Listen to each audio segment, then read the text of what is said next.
মনে করছে ফোরা আইসে দেখে হুজুর এটা হুজুর চিনস মারহাবা বলো।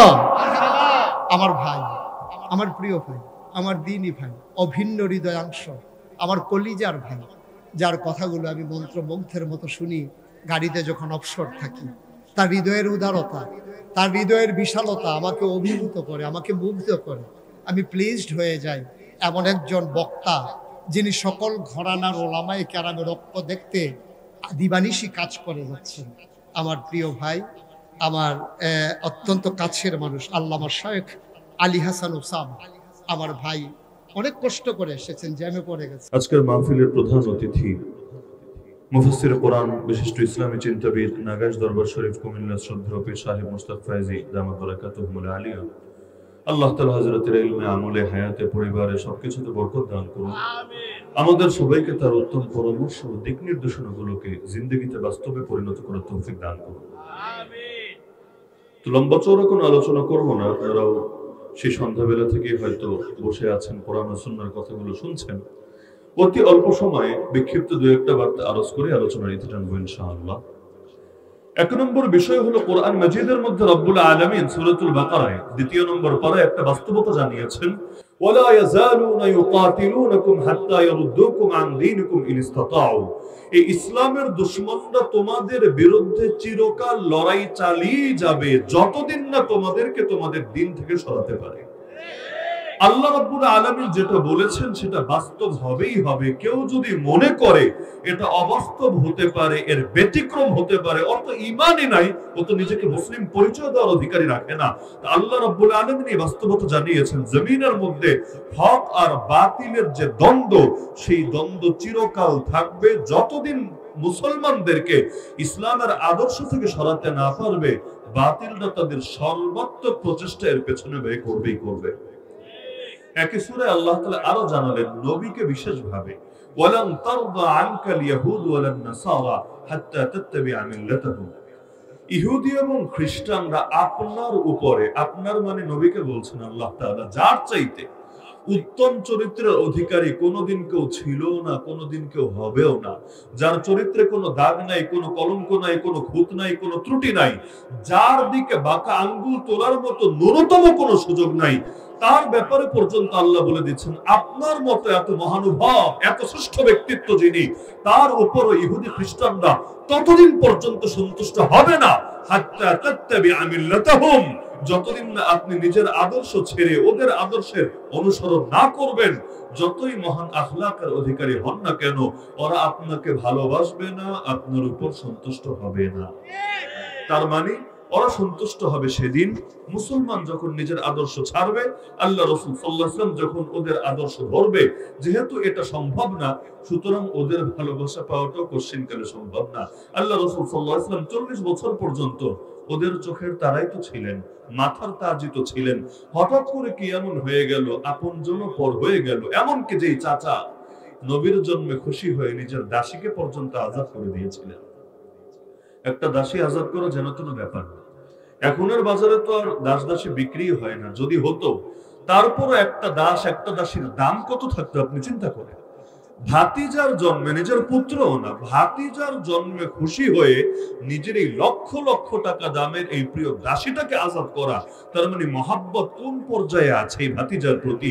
যেই চাচা আবু লাহাব নবীজির জন্মে খুশি হয়ে সবার আগে নিজের দাসীরা পর্যন্ত আজাদ করলো, আল্লাহ রাসূল সাল্লাল্লাহু আলাইহি ওয়াসাল্লাম যখন দাওয়াত দিতে শুরু করলেন, সেই চাচাই সবার আগে নবীর সঙ্গে বেয়াদবি করলো, যার পরিপ্রেক্ষিতে 30 নম্বর পরে আল্লাহ আস্ত একটা সূরা নাযিল করে দিলেন, তাব্বাত ইয়াদা আবি লাহাবি ওয়া তাব মা আগনা আনহু মালুহু ওয়া মা কাসাব।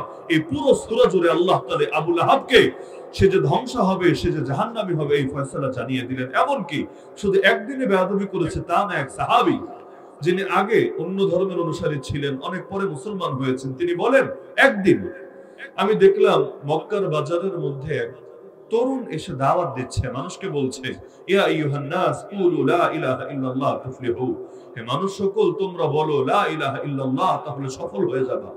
দেখলাম তার পেছনে আরেকজন বয়স্ক লোক এসে হাজির। সে যেখানেই যাচ্ছে লোকটা তার পিছনে পিছনে যাচ্ছে। সে যখনই দাওয়াত দিচ্ছে কখনো মাটি উঠিয়ে তার মাথায় ছুঁড়ে মারছে, কখনো তার চেহারায় থুতু ছুঁড়ে দিচ্ছে, কখনো অন্য কোনো ভাবে তাকে অপমানিত করছে, লাঞ্ছিত করছে, আর মানুষদেরকে চিৎকার করে করে বলছে শোনো, ও হলো আমার আপন ভাতিজা, আমি সাক্ষ্য দিচ্ছি ও পাগল, ওর মাথার তার ছিঁড়া, সুতরাং তোমরা কিছুতেই ওর কথা শুনবা না, না হলে পাগলের খপ্পরে পড়ে তোমরাও পাগল হয়ে যাবা। তো সেই সাহাবী তখনও তিনি মুসলমান হন নাই, তিনি অন্যদেরকে জিজ্ঞাসা করলেন এই তরুণী কে, আর তার পেছনে এই তরুণের পেছনে যে আসছে এই বয়স্ক লোকটাই কে? লোকেরা বলল এই যে তরুণকে তুমি দাওয়াত দিতে শুনলা তার নাম হলো মুহাম্মদ, বাবার নাম আব্দুল্লাহ, আর তার পেছনে পেছনে যাকে দেখলা সে অন্য কেউ না, সে তারই আপন চাচা যার নাম আবু লাহাব। তাহলে কি এমন হয়ে গেল, আপন জন্য এত পর হয়ে গেল? আল্লাহ রাসূল সাল্লাল্লাহু আলাইহি ওয়াসাল্লামকে তো তারা অফারে দিত, তুমি যদি নেতৃত্ব চাও তোমাকে নেতা মানতে দ্বিধা নাই, তুমি যদি সুন্দরী নারী চাও সবচেয়ে সুন্দরী নারীর সঙ্গে তোমাকে বিয়ে দিত আমাদের আপত্তি নাই, তুমি যদি সম্পদ চাও তাও বলো, তোমার দুয়ারের সামনে সম্পদের পাহাড় বানিয়ে দিত আমাদের সমস্যা নাই। তাহলে সমস্যা কোথায়? একদিন যখন এভাবে একের পর এক অফার দিচ্ছে, আল্লাহ রাসূল সাল্লাল্লাহু আলাইহি ওয়াসাল্লাম তার চাচা আবু তালেবকে বলে দিলেন আপনি এদেরকে বলেন কিচ্ছু লাগবে না, ওরা যদি খালি একটা বাক্য মেনে নেয়, জাস্ট একটা বাক্য, ওদের সাথে আমার আর কোনো ঝামেলাই থাকবে না। আবু জাহল লাফিয়ে উঠে বলল আরে এক বাক্যের জন্য এত ঝামেলা করার কোনো মানে হয় না? আবিকা আশরা, তোমার বাপের মরা বাপের কসম খেয়ে বললাম বাক্য একটা না বাক্য 10টা বলবো, কি বলা লাগবে শুধু সেটা তুমি বলো। আল্লাহ রাসূল বললেন তাহলে বলেন লা ইলাহা ইল্লাল্লাহ মুহাম্মাদুর রাসূলুল্লাহ। সঙ্গে সঙ্গে লাফিয়ে উঠে বলল সম্ভব না, দুনিয়ার সবকিছু মানতে পারি, এটা মানার কোনো প্রশ্নই আসে না। তাহলে কি বোঝা গেল? আল্লাহ রাসূল সাল্লাল্লাহু আলাইহি ওয়াসাল্লাম যাকে নিয়ে কোন ধরনের আঙ্গুল তোলার কোন সুযোগ কখনোই কারো ছিল না, এমনকি যেই নবীকে সবাই মানত, সবাই স্বীকার করতো, খালি মানব জাতি না, পাথর পর্যন্ত তাকে সালাম দিত, এই ঘটনা কে না জানে? এমনকি খেজুরের ডাল পর্যন্ত তার বিরহে কেঁদেছিল, এই ঘটনা কে না জানে? এমনকি সহিহ হাদিসে আছে নবীজি বলেন লাইসা শাইউন বাইনাস সামাই ওয়াল আরদ ইল্লা ইয়ালামু আন্নী রাসূলুল্লাহ, আসমান এবং জমিনের মধ্যে এমন একটা জিনিসও নাই যে জিনিসটা জানে না যে আমি আল্লাহর রাসূল, ইল্লা আসিয়াল জিন্নি ওয়াল ইনস, শুধুমাত্র কিছু অবাধ্য জিন আর ইনসান বাদে। তাহলে দেখা যাচ্ছে এই নবীকে নিয়েই যদি ওদের এত দুশমনী থাকে, তার রক্তে জমিনকে রঞ্জিত করলো, তার দাঁত মোবারক শহীদ করলো, তার আঙ্গুল কাটলো, 3 বছরের বেশি অবরুদ্ধ করে রাখলো, বিভিন্ন ভাবে তাকে হত্যা করার ষড়যন্ত্র পর্যন্ত করলো, অবশেষে তাকে নিজের দেশ ছাড়তে বাধ্য করলো, তাহলে সেই নবীর উম্মতি তো আমরা, সেই নবীর উম্মতি তো আমরা। তো যেই বাতিলরা নবীকেই দেখতে পারে না, তারা নবীর উম্মতকে কিভাবে দেখতে পারবে? আল্লাহরই যারা স্বীকার করে না, আল্লাহর বান্দারা তারা কোন দুঃখে স্বীকৃতি দেবে? দুনিয়ার বাতিলরা মুসলমানদের পেছনে লেগে থাকবে, এটাই মুসলমানের বৈশিষ্ট্য। বৈশিষ্ট্য কিভাবে? কারণ যেই গাছে ফল থাকে ওই গাছেই লোকের ঢিল ছড়ে, ফল যদি না থাকে ঢিল ছোড়ার কোনো অর্থ হয় না। হুদাই কেন ঢিল ছড়বে? এই মুসলমানের পেছনে সবাই যে লেগে আছে, সবাই, মানে পৃথিবীর পূর্ব থেকে পশ্চিম, উত্তর থেকে দক্ষিণ, যেদিকে তাকাবেন খালি দেখবেন মুসলমানের রক্ত। প্যালেস্টাইনে তাকান সেখানেও মুসলমানের রক্ত, চীনের উইঘুরে তাকান সেখানেও মুসলমানের রক্ত, এই জিনজিয়াং প্রদেশ এবং আশপাশের এলাকাগুলোতে কি পরিমাণ জুলুম চালাচ্ছে মুসলমানদের উপরে। আরাকানে তাকান সেখানেও মুসলমানদের রক্ত, আফ্রিকার মালি সোমালিয়া দেশগুলোতে তাকান সেখানেও মুসলমানের রক্ত, ইয়ামানের দিকে দৃষ্টি দেন সেখানেও মুসলমানের রক্ত। এমনকি অতীত ইতিহাস যদি সামনে রাখেন, গত 100 বছরে যেই পরিমাণ রক্ত দিয়েছে খালি এক মুসলিম জাতি, ওই পরিমাণ রক্ত বা এর অর্ধেক রক্ত বা অর্ধেকের অর্ধেক বা অর্ধেকের অর্ধেকের অর্ধেক রক্ত পৃথিবীর দ্বিতীয় কোন জাতি দিয়েছে? একদিকে রক্ত দেওয়ার ঠিকাদারিও তাদের কাছে চলে এসেছে, আর একদিকে যত গালি আছে, জঙ্গি, উগ্রবাদী, মৌলবাদী, সাম্প্রদায়িক উস্কানিদাতা, আরো যত গালি আছে এগুলো মুসলমানদের জন্য বরাদ্দ রাখা হয়েছে।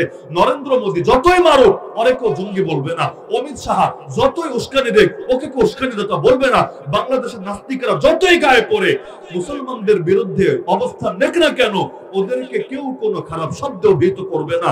দুনিয়ার সব গালিগুলো একমাত্র মুসলমানদের জন্য বরাদ্দ।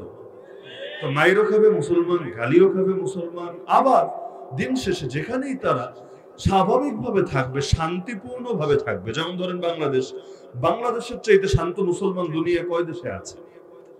যে হারে পার্শ্ববর্তী রাষ্ট্রে অন্য ধর্মের লোকেরা মুসলমানদের উপর জুলুম করে, নির্যাতন করে, যদি আর 1000 ভাগের 1 ভাগ ক্ষোভ এই জাতি দেখাতো, তাহলে বাংলাদেশ তো আস্ত একটা নরকে পরিণত হয়ে যেত।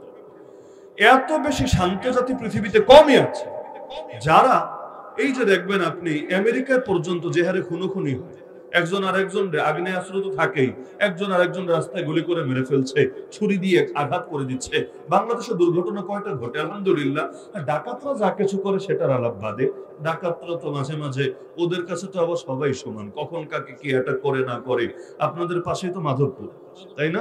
এই মাধবপুরে তো গত রাতেও শেখে নাম, বাংলাদেশের প্রখ্যাত সঙ্গীত শিল্পী ইসলামী অঙ্গনের, তাকে দেখলাম গাড়িতে তো হামলা চালিয়েছে, তাকে পর্যন্ত রক্তাক্ত করেছে। এর আগে এই মধুপুরের পীর সাহেব, বাংলাদেশে ওনার স্তরের মুরব্বী তো বয়সে এবং ইলমি আমলি সব বিচারে ওনার স্তরের মুরব্বী কিন্তু কমই আছে, হাতে গোনা কয়েকজন মুরব্বীর একজন, তার গাড়িতে পর্যন্ত ডাকাতরা হামলা চালিয়েছে।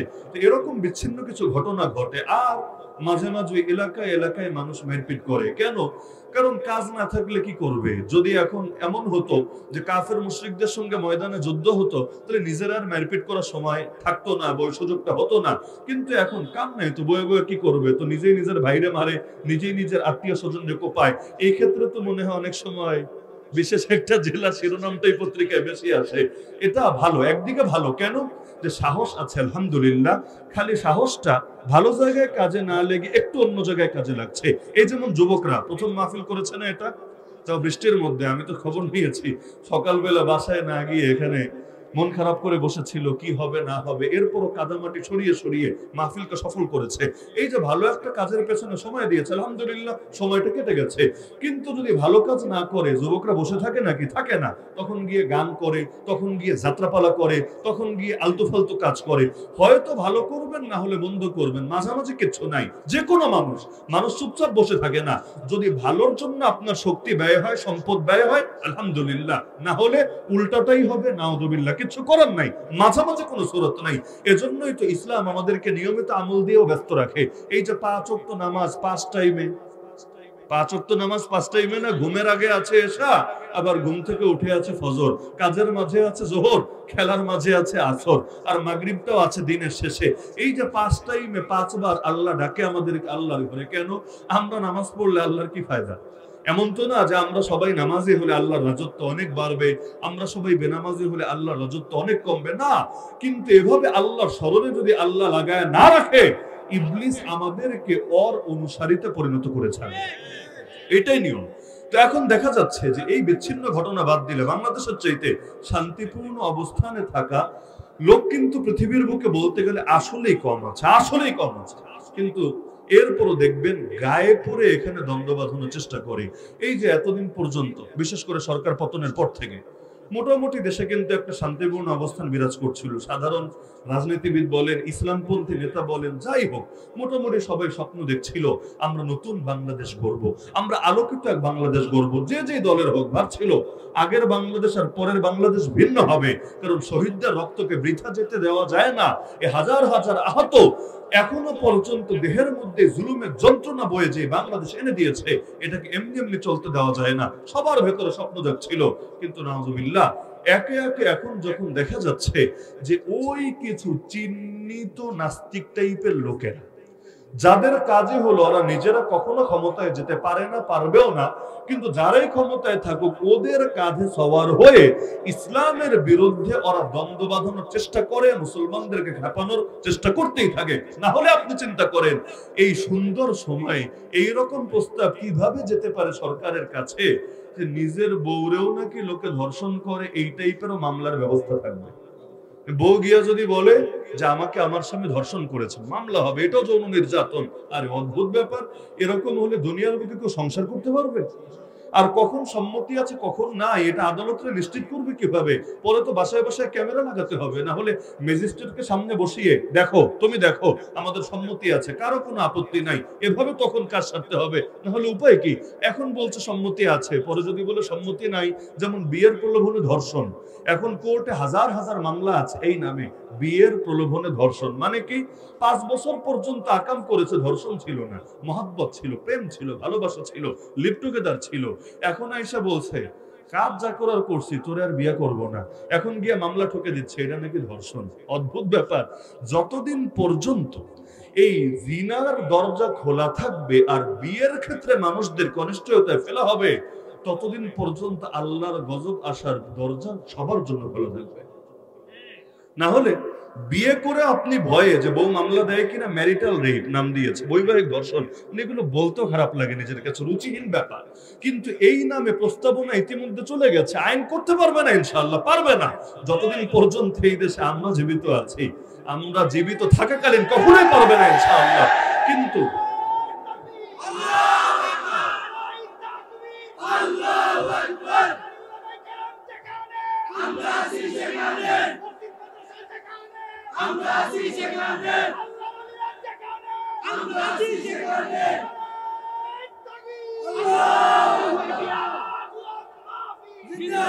আমরা স্বপ্ন দেখেছিলাম এমন এক বাংলাদেশের যেখানে কোনো নারীকে অভাবের তাড়নায় নিজের দেহ বিক্রি করে খেতে হবে না, যেখানে প্রতিটা নারী সম্মানের সাথে বাঁচবে, মর্যাদার সাথে বাঁচবে, মাথা উঁচু করে তার পরিবারের ভেতরে ইজ্জত নিয়ে বাঁচবে, স্বপ্ন দেখেছিলাম। সেখানে কিনা এখন এই সরকারের কাছে পর্যন্ত তাদের পালিত কমিশন প্রস্তাব দেয়, আবার সরকার এগুলো প্রচারও করে যে গৃহকর্মী ও যৌনকর্মীকে শ্রমিক হিসাবে স্বীকৃতি দেওয়া হবে।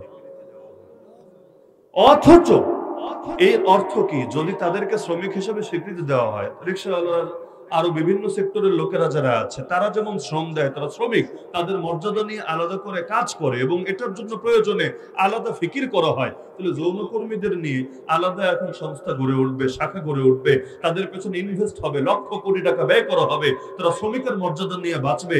আবার শ্রমিকদেরকে দিয়ে লোকে ব্যবসা করবে, কারণ শ্রমিক তো কারো না কারো অধীনে শ্রম দিবে, তাহলে তাদেরকে নিয়ে সিন্ডিকেট হবে, সেই সিন্ডিকেটের সভাপতি থাকবে, সহসভাপতি থাকবে, সেক্রেটারি থাকবে। এর দ্বারা কি নারীর ইজ্জত বাড়বে না কমবে? শুধু নারীর ইজ্জত বলে কথা না, এর দ্বারা এই দেশ কি ভালো থাকবে না আল্লাহর গজব পড়বে?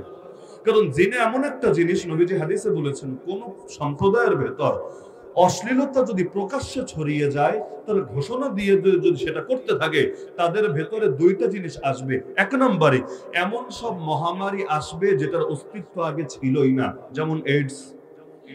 একইভাবে আল্লাহ রাসূল বলেন তাদের মধ্যে এমন সব দুর্ভিক্ষ দেখা দেবে যেটা পূর্বে অস্তিত্বই ছিল না, মানুষ না খেয়ে মরবে। এই দুইটা গজব আসবে, দুইটা আযাব আসবে অশ্লীলতার পাপ ব্যাপক হলে। দরকার ছিল কি জানেন? বাংলাদেশে যতগুলো বেশ্যাখানা আছে এগুলোর বিরুদ্ধে সব মুসলমান একযোগে আন্দোলন গড়ে তুলবে, কারণ এই বেশ্যাখানার দ্বারা দেশের কোনো কল্যাণ নাই, জাতির কোনো ফায়দা নাই। উপরন্তু এগুলো শুধু বেশ্যাখানা না, মাদকেরও আখড়া, জুয়ারও আখড়া, আরো বহুত অপরাধের আখড়া। দরকার ছিল সবাই মিলে আন্দোলন করে এগুলোকে দূর করবে, তাদের জন্য প্রয়োজনে ভিন্ন কর্মসংস্থানের ব্যবস্থা করবে। কিন্তু ওইটা না করে উল্টা এখন এদেরকে শ্রমিক হিসাবে স্বীকৃতি চাচ্ছে, 2 দিন পর হয়তো ব্যবসায়ী হিসাবে স্বীকৃতি চাইবে। কারণ শ্রমিক বলছে এখন আরেক ধাপ আগালে তো ব্যবসায়ী, আর তারা যদি শ্রমিক হয় তাদের উপরে যারা শ্রম দিবে এরা কি হবে? এদেরকে তো ডাবল শ্রমিক হিসাবে আখ্যায়িত করবে কিনা আল্লাহ ভালো জানে। তার মধ্যে আবার সর্বাবস্থায় আপনাদের এই সরাইলের এমপি ছিলেন মুফতি আমিন রহমতুল্লাহ আলাইহি, তাই না? নাকি ভুলে গেছেন? নতুন প্রজন্মের মনে আছে তো নাকি? আল্লাহ তাআলা হুজুরের কবরকে নূরে নূরান্বিত করে দিন। আমার এখনো মনে পড়ে সেই 2009 সালের সেই দিনগুলো। প্রত্যেক শুক্রবার আমরা আন্দোলনে ছুটে যেতাম, পল্টনে, মুক্তাঙ্গনে, নিয়মিত ভাবে। ওই সময় মুফতি আমিন রহমতুল্লাহ আলাইহি একটা হরতালও করেছিলেন, আপনাদের মনে আছে কিনা জানি না। আল্লাহ তাআলা আমাদেরকেও শরীক হওয়ার তৌফিক দিয়েছিলেন এই এপ্রিল মাসেই। আজকে এপ্রিলের 21, সেটা ছিল সেই ঐতিহাসিক 4 এপ্রিল। এরপরেই তো তাকে সেই গৃহবন্দী করা হয়, অবশেষে সেখান থেকে লাশ হয়ে তাকে কবরে পৌঁছে যেতে হয়। ওই আওয়ামী লীগ ক্ষমতায় আসার পরপরই আপনাদের মনে থাকার কথাই নারী নীতি নিয়ে কিন্তু আলোচনা উঠেছিল, এবং ওই সময় মুফতি আমিন রহমতুল্লাহ আলাইহি, আপনাদের এমপি মুফতি আমিন রহমতুল্লাহ আলাইহি সহ গোটা বাংলাদেশের ওলামায়ে কেরাম, খালি ওলামায়ে কেরাম না, আমাদের শিক্ষা বোর্ড পর্যন্ত বেফাকুল মাদারিসিল আরাবিয়া সকলেই এগুলোর বিরুদ্ধে অবস্থান নিয়েছিল।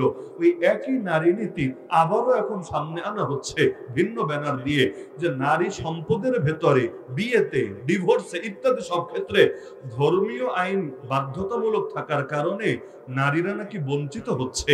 সুতরাং এটাকে দূর করে দিয়ে এখন নারীদের ভেতরে সাম্য প্রতিষ্ঠা করতে হবে।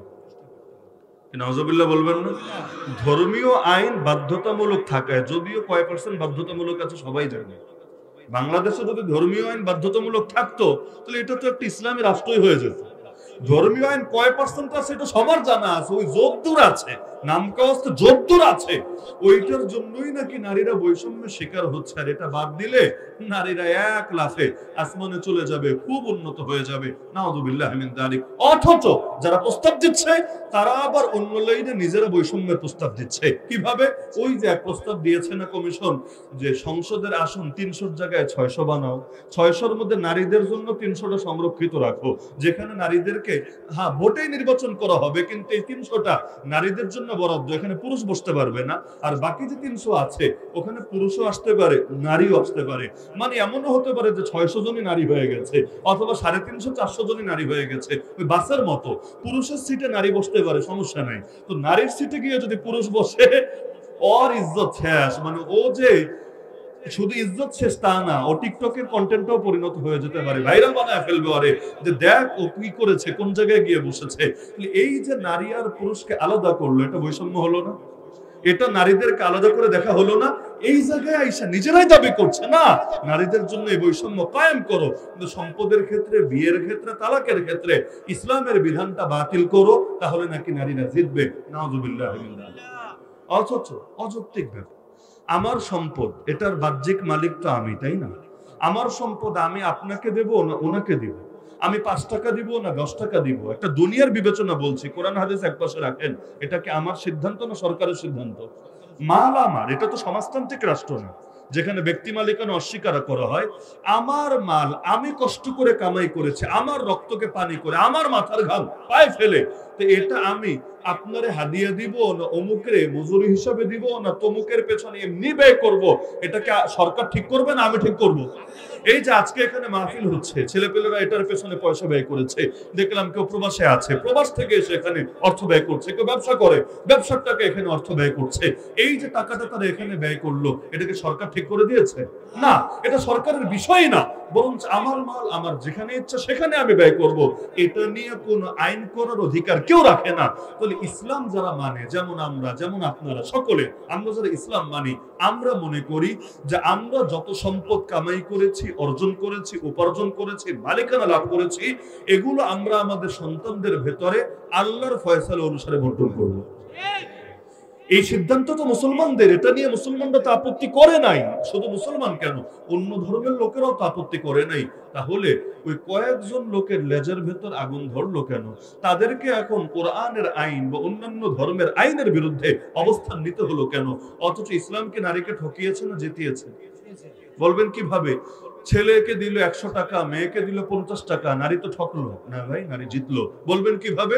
কারণ হিসাব করতে হয় আয় এবং ব্যয় উভয়টাকে সামনে রেখে। শুধু আয় দেখে হিসাব হয় না, শুধু ব্যয় দেখে হিসাব হয় না, কামাই কত এটাও দেখতে হয়, আবার ব্যয় কত ওইটাও দেখতে হয়। যেমন ধরেন একজনের বাচ্চা কাচ্চা আছে ১০টা, ১২টা, ১৫টা, বউ আছে ধরেন ২টা, আবার বাবা মা আছে, আত্মীয় স্বজন আছে, অনেক জায়গায় তার ব্যয় করতে হয়। আর আরেকজন এই মাত্র ২ মাস আগে পড়ালেখা শেষ করেছে, বিদেশ যাবে, কয়দিন দেশে, যে কয়দিন যেতে প্রসেসে লাগে ওই কয়দিন দেশে কাটাচ্ছে। এই দুইজনটা যদি আমি সমান হারে বেতন দিই, ইনসাফ হবে? কেন? কারণ ওর পরিবার বড়, ওর খরচ বড়, ওর জরুরত বড়, আর এর তো কিছুই না, বিয়ে শাদী এখনো করেনি, ওর দুনিয়ার দরকারই নাই। আর ওর যে বাপ মায়ের যে পয়সা আছে এগুলো দিয়ে পায়ের উপর পা তুলে খেতে পারবে। তো বেকার পরিচয় দিতে কেমন লাগে? যাবে তো বিদেশে, কিন্তু বেকার পরিচয় দিতে কেমন লাগে? তো সাময়িক একটা নাম লাগানোর জন্য চাকরি ধরে রেখেছে।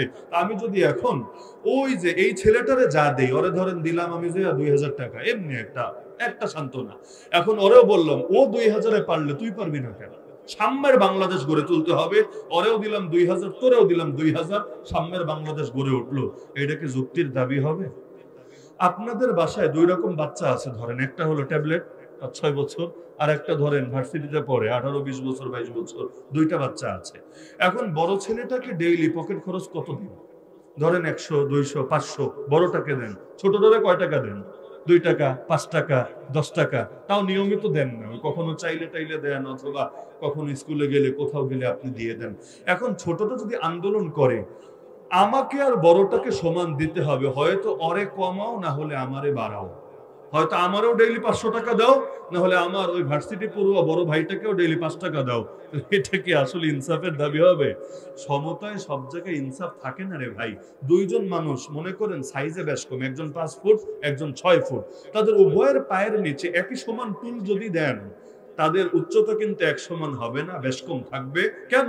কারণ তাদের নিজেদের অস্তিত্বের মধ্যেই ব্যবধান আছে।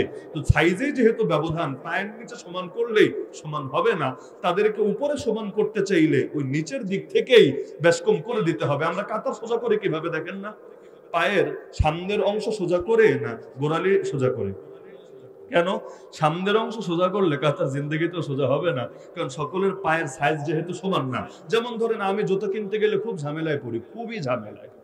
বাংলাদেশে বড় বড় কিছু শোরুম আছে যেখানে গেলে আমি আমার সাইজের জুতা পাই, না হলে ওই ছোটখাটো দোকান বা যেগুলো জেলা পর্যায়ে, ধরেন ব্রাহ্মণবাড়িয়া, আমার মনে হয় না কোনো দোকানে গিয়ে ওই যেগুলো ব্র্যান্ডের আছে আমার সাইজের জুতা পাওয়া সম্ভব, শুধুই টাইম লস হবে। তো গেলে যেতে হবে বড় জায়গায়। তো এখন নামাজের কাতারে দাঁড়িয়ে আমি যদি আরেকজন সাধারণ সাইজের পাওয়ালার সাথে সামনে দিয়ে সোজা করি, তাহলে আসলেই কি কাতার সোজা হবে? জিন্দেগিতেও না। হ্যাঁ, পিছন দিয়ে যদি সোজা করি সবারটা এক সমান্তরালে থাকবে। তো বলছিলাম যে নারীকে দিল 50 টাকা, এটা দেখলেন, পুরুষকে দিল 100 টাকা, এটা দেখলেন, তো নারীর খরচ কত, পুরুষের খরচ কত, এটা দেখলেন না? নারীর জন্য তো দ্বিতীয় কারো পেছনে দূরের কথা, তার নিজের খরচও নিজের কাঁধে না। নারী অন্যের পেছনে স্বামীরে খরচ করবে দূরের কথা, বাপের পেছনে ভাইয়ের পেছনে খরচ করবে দূরের কথা, নারীর নিজের খরচও নিজের কাঁধে না। বিয়ের আগ পর্যন্ত খরচ কার কাঁধে? বাপ না থাকলে কার কাঁধে? ভাই অথবা অন্য কোনো আত্মীয়, যদি ভাইও না থাকে কারো না কারো কাঁধে। বিয়ের পর কার কাঁধে? স্বামী যদি মরেও যায়, সন্তান থাকে, ছেলে সন্তান, তার কাঁধে। যদি বলেন একজনও নাই, তার কোন আত্মীয় পরিজন কেউ নেই, সব মরে গেছে, তবুও তার দায়িত্ব সরাসরি রাষ্ট্রের কাঁধে। ইসলামের ফতোয়া এটাই। বাইতুল মাল মানে হলো রাষ্ট্রীয় কোষাগার, সেই কোষাগার থেকে তাকে তার নিজের খরচ দিতে মুসলমানদের রাষ্ট্রপ্রধান বাধ্য থাকবে। যদি না করে তাহলে এটার জন্য তাকে অভিযুক্ত করতে হবে। নারীর নিজের খরচও নিজের কাঁধে না। তাহলে 50 টাকা যে পেলো, এটা কি করবে? এটা দিয়ে চিপস কিনবে, এটা দিয়ে আইসক্রিম কিনে খাবে, এটা দিয়ে ওই মোবাইল এমবি ভরবে, এটা দিয়ে যা মন চায় তা করবে। মানে এটা কোনো জরুরি কাজেই না, এটা পুরোটা তার জন্য এমনি হাদিয়া, ব্যাস। এটা দিয়ে সে যেখানে ইচ্ছা সেখানে ব্যয় করবে, চাইলে নিজের পেছনে, চাইলে ছোট ভাই বেরাদারে হাদিয়া দিবে, ব্যাস, এগুলো তার স্বাধীনতা। কিন্তু পুরুষকে দিল 100 টাকা, তো তার কাঁধে খরচ চাপানো আছে 200 টাকা। বলবেন কিভাবে? নিজের খরচ, এই বউয়ের খরচ, বাচ্চা কাচ্চার খরচ, বাপ মায়ের খরচ, ভাই বেরাদারের খরচ, আবার মাহফিলওয়ালারা গিয়ে বলবে আমাদেরও একটু খরচ দেন, মাদ্রাসাওয়ালারা গিয়ে বলবে ভাই আমাদের না দিলে চলবে, আমাদেরও কিছু দেন। এরকম সামাজিক কত খরচ, এরকম হিসাব করলে দেখবেন ইনকাম যতই হোক 20 তারিখ পার হওয়ার পর অনেকে ঠিক মতো চোখে দেখেন না, হয় না অনেক সময়। কেন? কারণ খরচ এত বেশি থাকে। এই যে এই বাজারে মাসে 20,000 টাকা পেলে কি হয় আমারে বলেন? এখানে যারা আছেন, মাসে 20,000 টাকা যদি আপনাকে দেওয়া হয়, আসলে কয়জন ঠিকভাবে সংসার করতে পারবেন বলেন? অধিকাংশের পক্ষে সম্ভব না। হ্যাঁ, এই প্রশ্ন কইরেন না যে হুজুর অধিকাংশ হুজুরদের ইনকাম তো মাসে 5,000 10,000 টাকা, তাদের চলে কিভাবে? ওইটার ভাই গায়েবী ব্যাপার স্যাপার, এটা দুনিয়ার চোখ দিয়ে দেখতেও পারবেন না, দুনিয়ার আকলে কোনোদিন বুঝেও ধরবেন না। আল্লাহর এক আজীব কুদরত। বাংলাদেশে লক্ষ লক্ষ মানুষ যারা হুজুর শ্রেণী, তারা কিন্তু আয়ের দিক থেকে বলতে গেলে সবচাইতে নিম্ন আয়ের মানুষ বাংলাদেশে। এমনকি রিক্সাওয়ালার ইনকামও তাদের চাইতে বেশি, অটোওয়ালার ইনকামও তাদের চাইতে বেশি। আয় সবার চাইতে নিচে, লেকিন শান্তির বিবেচনায়, সুখের বিবেচনায় আমি মনে করি তারা বাংলাদেশের বড় বড় শিল্পপতির চাইতেও বেশি এগিয়ে। আয় কম থাকতে পারে, কিন্তু আল্লাহ সুখ দিয়েছে, শান্তি দিয়েছে, কিন্তু সুখ শান্তি না। এই কম আয় নিয়েও আল্লাহ তাআলা তাদেরকে যে সাহস দিয়েছে, যে হিম্মত দিয়েছে, যেই পরিমাণ আলেমরা জেল খেটেছে, এখানে এই সময়ই না, ব্রিটিশরাও যেই পরিমাণ আলেমদেরকে শহীদ করেছে, প্রতিটা দেশে দেশে যেভাবে আলেমদের বিরুদ্ধে সকলে অবস্থান নিয়েছে, এমনকি আফগানিস্তানে তাকান না, এই যে একটা স্বাধীন ইসলামী রাষ্ট্র, এটা তো আলেম আর মাদ্রাসার ছাত্রদের হাত ধরে এসেছে। শিক্ষার্থী। তালেবান কোনো দলের নাম না, এটা ডাকতে ডাকতে নাম হয়ে গেছে। তালেবান শব্দের অর্থ হলো স্টুডেন্টস। স্টুডেন্টস, স্টুডেন্টস কি আবার দলের নাম হয় নাকি? না, ছাত্র। ছাত্র মাদ্রাসায় পড়তো। ওই মাদ্রাসার মানুষরা আলহামদুলিল্লাহ জমিনের বুকে খেলাফত পতনের 100 বছর পুরো হওয়ার আগে আবার আল্লাহর জমিন, আল্লাহর দ্বীনকে বিজয়ী করে ছেড়েছে। তাহলে বলছিলাম যে নারীরা কি আসলে ইসলাম তাদেরকে ঠকিয়েছে না জিতিয়েছে? আমি অন্তত 1 ঘন্টা যদি সময় পাই এটা নিয়ে আলাদা করে দেখাতে পারবো প্রতিটা ক্ষেত্রে ইসলাম নারীদেরকে ঠকায় নাই, আরো জিতিয়েছে। জাস্ট একটা উদাহরণ দিয়ে আমি অন্য প্রসঙ্গে যাচ্ছি। আল্লাহ রাসূল সাধারণ জান্নাতে যাবেন না সবচেয়ে বড় জান্নাতে যাবেন? নবীর চাইতে উপরের জান্নাতে কারো যাওয়ার সুযোগ আছে? আচ্ছা আমাকে বলেন, আল্লাহ রাসূল যেই জান্নাতে যাবেন অন্য কোন নবী বা নবীর কোন সাহাবী তারা কি ওই জান্নাতে যাবেন? তারা স্বাভাবিকভাবেই অনেক নিচের জান্নাতে থাকবেন। লেকিন নবীজির স্ত্রী যারা নারী, যারা নবী না, যারা নবীর স্ত্রী, সাধারণ সাহাবী, তারা জান্নাতে আল্লাহ রাসূলের সঙ্গে হবেন নাকি হবেন না? নবী নবুয়তের দায়িত্ব পালন করে যেই জান্নাতে তার স্ত্রীরা নারী হয়ে যদিও নবী না, কষ্ট কম তাদের, নবুয়তের দায়িত্বের মতো কষ্টের দায়িত্ব দুনিয়াতে আর কি আছে? এত পরিমাণ কষ্ট করার পর নবী যেই জান্নাতে, আর তারা সেরেফ এবং সেরেফ তার দুনিয়াতে জীবন সঙ্গিনী হওয়ার কারণে সমান জান্নাতে। তাহলে কাজ করলো কম কিন্তু মর্যাদা আল্লাহ তাআলা দিয়ে দিলেন সেইখানে গিয়ে এক জায়গায় তাদেরকে একত্র করে। তাহলে ঠকলো না জিতলো? আন্দোলন তো ওই পুরুষদের করা দরকার। কারণ ওই যে হাদিস শুনেছেন না, এক সাহাবী এসে বলল, ইয়া রাসূলুল্লাহ আমার সবচাইতে ভালো সাহচর্য পাওয়ার, উত্তম সাহচর্য পাওয়ার হকদার কে? নবী বললেন তোমার মা। এরপর কে? তোমার মা। এরপর কে? তোমার মা। এরপর কে? 4 নাম্বার সিরিয়াল হলো তোমার বাবা। যে বাবারা মাথার ঘাম পায়ে ফেলে রক্তকে পানি করে এত কিছু করলো, ওই বাবাদের সিরিয়াল 2-এও নাই, 3-এও নাই, 4 নাম্বারে চলে গেল। একও নারীর দখলে, 2ও নারীর দখলে, 3ও নারীর দখলে। পুরুষরা এটা নিয়ে জীবনে আন্দোলন করেছে? করেন? আলহামদুলিল্লাহ, এই উদারতা তাদের আছে যে থাকো সমস্যা নেই, পয়সা আমি দিব, সব তুমি বেশি নাও এবং তুমি মর্যাদা আগায় থাকো, সমস্যা নেই। এটা নিয়ে আল্লাহর কসম আমাদের জ্বলে না, কখনো জ্বলে না। কি জ্বলে নাকি আপনাদের? জ্বলে না। তাহলে নারীদেরকে এগিয়ে রেখেছে, এটাকে তো আরো আমরা সাদরে গ্রহণ করে নিচ্ছি। কিন্তু না, তারা চাচ্ছে না, তাদেরকে ইসলাম যেটা দিয়েছে তার ব্যতিক্রমটা করতে হবে। হ্যাঁ, শিয়ালের কথায় যদি মুরগি লাফায়, দিন শেষে লাভ কিন্তু শিয়ালেরই হয়, মুরগির হয় না। শিয়াল মুরগিকে বুঝালো, এই যে সন্ধ্যা হলেই তোকে ঘরে আটকে রাখে, তুই একজন স্বাধীন, কিন্তু এটা তো তোর অধিকারে হস্তক্ষেপ হচ্ছে, তুই আন্দোলন শুরু করে দে। এখন শিয়ালের উস্কানিতে পা দিয়ে মুরগি আন্দোলন করলো, থাকবো না কো বদ্ধ ঘরে, দেখবো এবার জগৎটাকে। এভাবে তার আন্দোলনে মেতে উঠলো। মালিক চিন্তা করলো, আরে যার জন্য করি চুরি সেই বলে চোর, আজীব ব্যাপার। ওর জন্য ঘর বানালাম, সেই ঘরে নিজেরা বেড়াতে টেড়াতে না গিয়ে ওই মুরগির পাহারাদার হিসাবে সবসময় থেকে গেলাম এবং ওদেরকে খুঁজে খুঁজে বের করে নিরাপত্তা দেওয়ার জন্য, যাতে ওদের জীবনে কোনো ধরনের অনিরাপত্তা নেমে না আসে, এজন্য ওদেরকে টাইম মতো ঢুকালাম, টাইম মতো বের করলাম, খাবার দিলাম, নিজের কষ্টের টাকা ব্যয় করলাম। আর এখন এই আমার বিরুদ্ধে আন্দোলন করে, ঠিক আছে যা, তোদেরকে ছেড়ে দিলাম। এভাবে স্বাধীনভাবে যদি ছেড়ে দেয়, তাহলে দিন শেষে লাভ কি শিয়ালের হবে না মুরগির হবে? কেন? কারণ মুরগি তো ঠিকই স্বাধীনতার নামে রাস্তায় নামবে, ওই কাছে আসার গল্পের মতো, ক্লোজ আপের কাছে আসার গল্প শুনে আসলেই কাছে যাবে, কিন্তু এর পরের গল্প যে কতটা নিকৃষ্ট, কতটা বেদনাদায়ক, এটাকে মিডিয়া ঠিকই আড়াল করে রাখবে। একটাকে দেখাবে, আরেকটাকে দেখাবে না। আল্লাহ হেফাজত করুক আমাদেরকে এগুলো থেকে। তো এই যে ইসলামের বিরুদ্ধে জুলুম, এটা কি বন্ধ হয়েছে না চলতে থাকবে? কারণ আল্লাহ কোরআনে বলে দিয়েছেন, যতদিন হক থাকবে হকের বিরুদ্ধে বাতিল থাকবে। এই সমতার নাম দিয়ে পার্শ্ববর্তী রাষ্ট্রে মুসলমানের মসজিদ মাদ্রাসাকে হুমকির মুখে ফেলে দেওয়া হয়েছে। এই যে ওয়াকফ বিল নিয়ে কথাবার্তা শুনছেন, এই ওয়াকফ বিল নিয়ে মূল জটিলতা কোথায় তৈরি হয়েছে? এখানেই। তারা দাবি করছে যে মুসলমানদের জন্য আলাদা কিছু থাকবে কেন, সবার জন্য একই নীতি বরাদ্দ হবে। ওয়াকফের যে কমিশন থাকবে, ওয়াকফের যে বোর্ড থাকবে, সেখানে হিন্দুদেরকেও নিয়োগ দেওয়া হবে, সমতা প্রতিষ্ঠা করা হবে। অথচ এই সমতার নামে যে গোটা একটা জাতির ধর্মীয় স্বাধীনতা হস্তক্ষেপ করা হবে, এইটা ওদের মাথায় ধরে না। কারণ গোবর বেশি খেতে খেতে, গরুর মূত্র পান করতে করতে মাথার স্ক্রু এমন ঢিলা হয়ে গেছে, কমন সেন্সটা এখন কাজ করতে চায়। তাহলে সুতরাং ওদের মুখ থেকে কথা শুনে আমাদের লাফাতে হবে না। আমরা সাম্যের সবক কোরআন থেকে শিখবো, বাতিলদের থেকে না। এই যে আমেরিকা দুনিয়া সবচেয়ে বেশি শান্তির কথা বলে, গণতন্ত্রের কথা বলে, মানবাধিকারের কথা বলে, ভালো কথা। ইরাকের বুকে যে 1 লক্ষের বেশি শিশুকে তারা হত্যা করেছে, ওদের মানবাধিকার কোথায়? রাশিয়া হামলা চালালো ইউক্রেনে, ইউক্রেনের পাশে দাঁড়ালো, কারণ ইউক্রেন মাজলুম, ভালো কথা।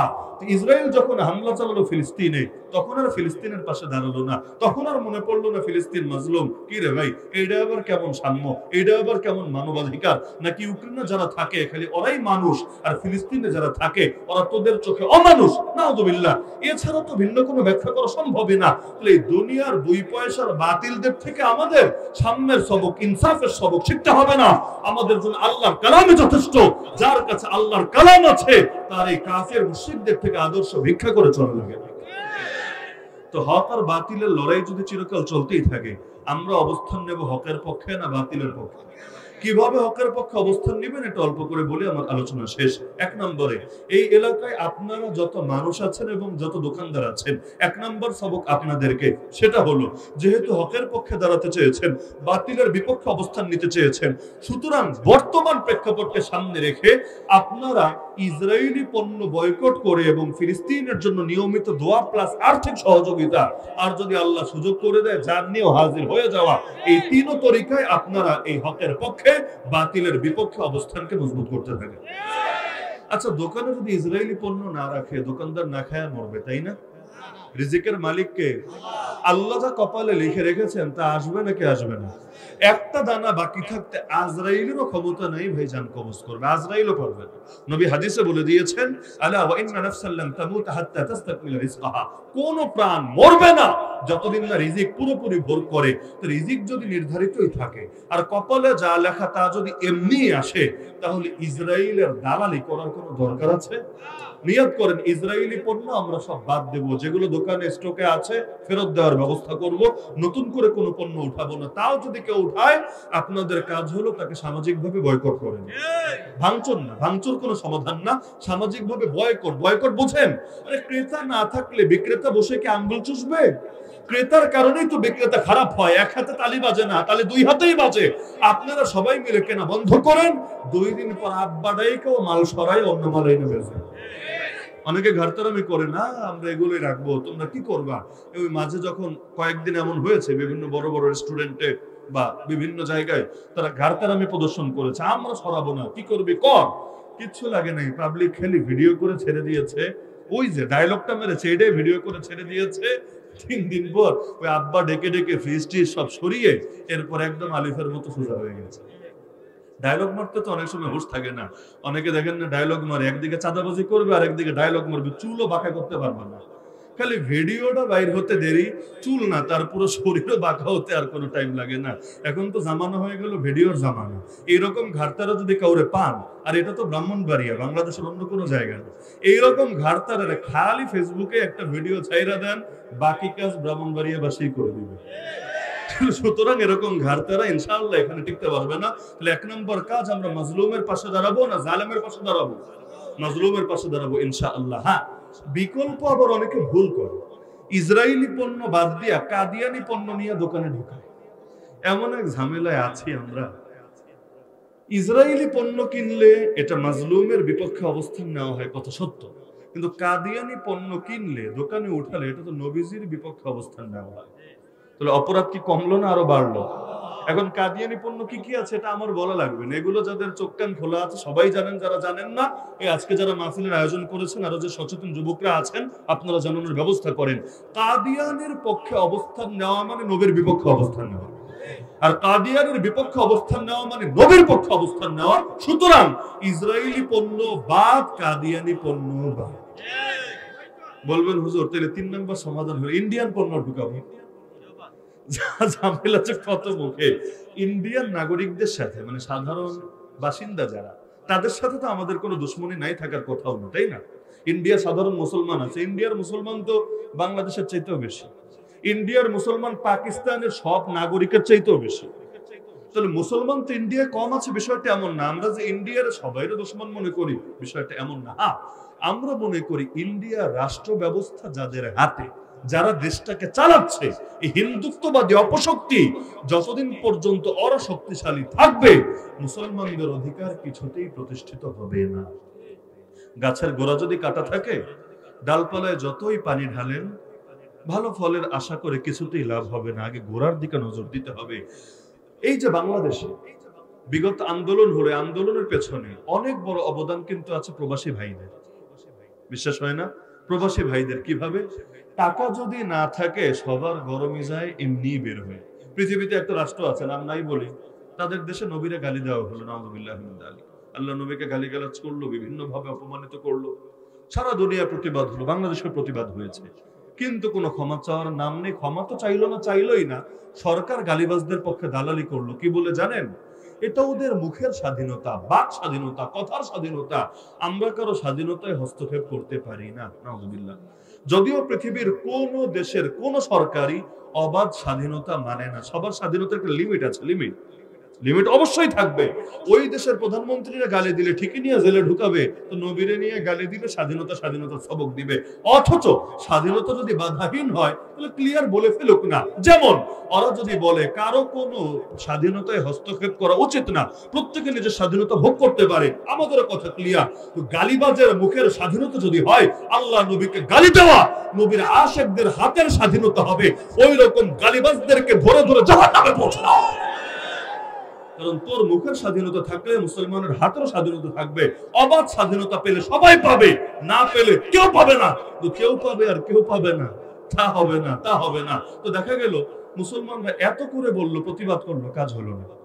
এরপর দুনিয়ার কিছু রাষ্ট্র, বিশেষ করে মিডল ইস্টের কিছু দেশ, তারা উদ্যোগ নিল ওদেরকে আমরা পণ্য বয়কট করি, অর্থনৈতিক চাপে ফেলার চেষ্টা করি। উদ্যোগ নিতে দেরি, এক সপ্তাহ লাগে নাই, 2-3 দিনের মাথায় সুর নরম হয়ে এলো, এদেরকে রিকোয়েস্ট করতে শুরু করলো, না এই সেই ভিন্ন ভিন্ন বিভিন্ন ব্যাখ্যা দেওয়ার চেষ্টা করতে লাগলো। তার মানে এগুলোর এমনি ঠান্ডা করা যায় না। কুকুরের জন্য মুগুর লাগে, মুগুর না দিয়ে সুন্দর বাস করলেই কুকুর ঠান্ডা হয় না। এজন্য আল্লাহ নবীও কিন্তু ওদের অর্থে হাত দিয়েছিলেন। কিভাবে? বদর যুদ্ধের প্রেক্ষাপটটা পড়ে দেখেন। বদর যুদ্ধ নবী যুদ্ধ করতে বের হন নাই। আবার আবু সুফিয়ান, ওরা যুদ্ধ করার ন্যূনতম ইচ্ছা কি, কল্পনাও ছিল না। ওরা গিয়েছে ব্যবসা করতে, তাও নিজেদের বিশাল পুঁজি ইনভেস্ট করে। নিজেদের পুঁজি তো আছে, মুসলমানরা যা কিছু রেখে এসেছে মক্কায়, হিজরত করেছে, বাড়িঘর তো মক্কাই, সম্পদ তো মক্কাই, হিজরতে আর কতটুকু নিয়ে যাওয়া যায়? যা রেখে এসেছে এগুলো দখলে নিয়ে এগুলোকে পর্যন্ত ওরা ব্যবসায় থেকে ইনভেস্ট করেছে নিজেদের লাভ আরো বেশি বাড়ানোর জন্য। তো ওদের চাহিদা ছিল এই বছর এত লাভ করব, আগামী 10 বছর পায়ের উপর পা তুলে বসে খাবো। এমনকি লোভে পাপে মৃত্যু হয়েছে।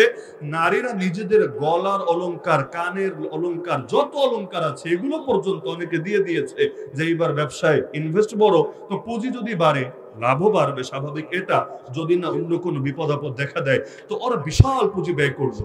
প্রথমে কাফেলা গেল শামে এগুলোকে বেচে আবার নতুন মাল কিনলো, তার মানে পুঁজি এখন আরো বেড়ে গেছে। ফেরার পথে নবী চাইলেন তোদেরকে রেখে দেই, সব সম্পদ রেখে দেই, এবার পুঁজি যেহেতু বড়, ধাক্কা খেলে ধাক্কাটাও হবে বড়, তার মানে একদম পুরো সারা জীবনের জন্য সোজা হবে। আর মুসলমানদের যত মাল মেরেছে এটার জন্য উপযুক্ত একটা শিক্ষা হবে। বদরে বের হয়েছিলেন নবীজি মূলত ওদের অর্থনৈতিক শক্তির মেরুদণ্ডকে ভেঙে দেওয়ার জন্য। যদিও পরবর্তীতে আল্লাহর ইচ্ছা ছিল ভিন্নটা, হয়েছে ভিন্নটা, কিন্তু নবীজির প্ল্যান ছিল এটা। আল্লাহর রাসূলের সুন্নাহ যদি এটা হয় কাফেরদেরকে অর্থনৈতিকভাবে দুর্বল করা, আমরাও এই চেষ্টা বাস্তবায়ন করতে পারবো না ইনশাআল্লাহ? পারবো তো ইনশাআল্লাহ। তো এখন ইসরায়েলি পণ্য বাদ, পাশাপাশি কাদিয়ানি পণ্য বাদ, ইন্ডিয়ার নির্দিষ্ট কিছু পণ্য, বিশেষ করে যেগুলো ব্যাপকভাবে বিক্রি হয় এবং যেগুলোর বিকল্প আছে, সব যদি নাও পারেন অন্তত এগুলো বাদ দেন। ধীরে ধীরে ওদের টাকা পয়সা কমুক, গরমটা একটু কমুক, ইনশাআল্লাহ এগুলো একসময় দুর্বলদের জন্য ওসিলা হবে এবং তারা আবারও দুনিয়ার বুকে মাথাচাড়া দিয়ে উঠতে পারবে। এতটুকু চেষ্টা আপনাদের থেকে আশা করবো তো ইনশাআল্লাহ। আর সর্বশেষ কথা সেটা হলো, ব্যক্তিগত পাপ তো ভাই সবাই করে, কে আছে এখানে যে মাসুম? একজনও তো নেই, সবাই পাপ করে। কিন্তু ব্যক্তিগত পাপ যখন করেন আল্লাহর কাছে ব্যক্তিগতভাবে তওবা করবেন, আল্লাহ মাফ করবেন, কিন্তু পাপকে সামাজিকতার রূপ দিয়েন না। না হলে সমাজের উপর যখন আল্লাহর গজব পড়বে, একা একা জিকির আজকার করে এই গজব ঠেকাতে পারবেন না। বলবেন হুজুর সামাজিক পাপ আমরা করি না। আমি শুধু একটা উদাহরণ দেই। এই এলাকায় সবাই বললেন আমাকে, এই এলাকায় বিয়ে শাদিতে বক্স বাজানো হয় নাকি হয় না? কোন ঘরে হয় না নাকি? যদি বক্স বাজানো হয়, গান বাজনা শোনা হালাল না হারাম? সবাই জানেন এটা হালাল না হারাম। এমন হারাম যেই হারামের ব্যাপারে ইখতিলাফের সুযোগ নেই। আপনি যেই মাযহাবের হন, যেই দলের হন, কওমি আলিয়া যা মনে চায় হন, কিন্তু এই ব্যাপারে একমত হতে বাধ্য, গান বাজনা মিউজিক এটা হারাম। তা হারামটা শুধু নিজে করছেন না, জোরে জোরে বাজাচ্ছেন, মানুষের ইবাদতে নষ্ট করছেন, মানুষের জোর করে হারামে লিপ্ত করছেন, এমনকি এই যে প্রত্যেকের ভেতরে কর্ণকুহরে গান ঢুকায় দিচ্ছেন, এর পরিণতি কি হবে একবার ফিকির করেছেন?